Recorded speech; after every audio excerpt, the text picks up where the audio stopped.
Hello everyone, आज चाहिँ मर्निङबाट नै भिडियो सुरु हुँदैछ है। आज चाहिँ बिहान मैले पुरी पकाएको थिएँ।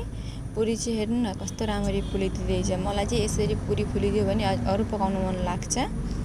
राम्ररी रातो रातो खाना चाहिँ मलाई राम्रो लाग्छ। अब मैले चाहिँ अलिकति पकाएको थिएँ मेरो लागि र भाउजूको लागि भनेर। भाइ चाहिँ स्कुल गइसकेको थियो। म चाहिँ अहिले दादा घरमा छु, त्यही भएर दादा घरबाट नै मैले भ्लग दिइरहेको छु।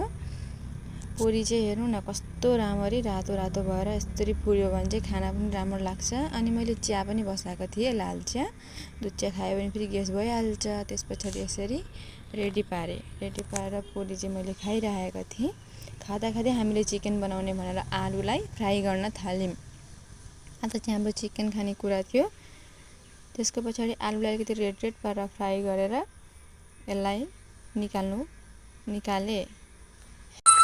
आलुलाई चाहिँ फ्राई गरेर यसरी निकाल्यो भने चाहिँ खाना चाहिँ राम्रो हुन्छ। आलु चाहिँ पेत्तै भएर जाँदैन। त्यसपछि प्याजलाई हाले। प्याजलाई चाहिँ रेड पारेर फ्राई गर्नु पर्यो, बिस्तारै चलाएर। त्यसपछि सबै मसलाहरूलाई मिक्सचरमा हाले। लसुन, अदुवा जति पनि मसलाहरू छन् अनि त्यसलाई चाहिँ ग्राइन्ड गर्नु पर्यो। सबै मसलाहरू मिक्स गरेर सबैको आफ्नो पकाउने स्टाइल हुन्छ। अब मेरो चाहिँ स्टाइल यस्तै हो। त्यसमा चाहिँ अब म सबै मसलाहरू हाल्छु। जिरा, धनिया गुडीहरू सबै मसला हालेर यसलाई मिक्स गरिदिन्छु। मिक्स गरेर मिक्सचरमा ग्राइन्ड गरेर यसलाई रेडी पार्छु। त्यति बेलासम्म प्याज पनि रेड भइसकेको हुन्छ।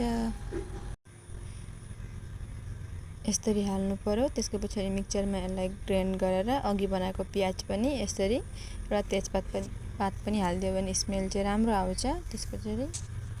त्यसपछि यसमा सबै मसला हालेर यसलाई सबै यो पानी चाहिँ सुकाएर मसला पाकुन्जेलमा अनि मात्रै मसला पाक्छ। यसलाई चाहिँ बिस्तारै चलाएर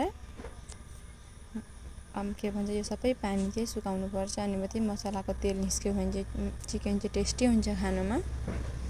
यसमा फेरि धनियाहरू अलि हालेर अलिकति चिल्ली पाउडर पनि हालिदिनुपर्छ कलरको लागि। त्यसपछि यसलाई हल्का हातले कम्ती फ्लेममा चलाउँदै जानुपर्छ।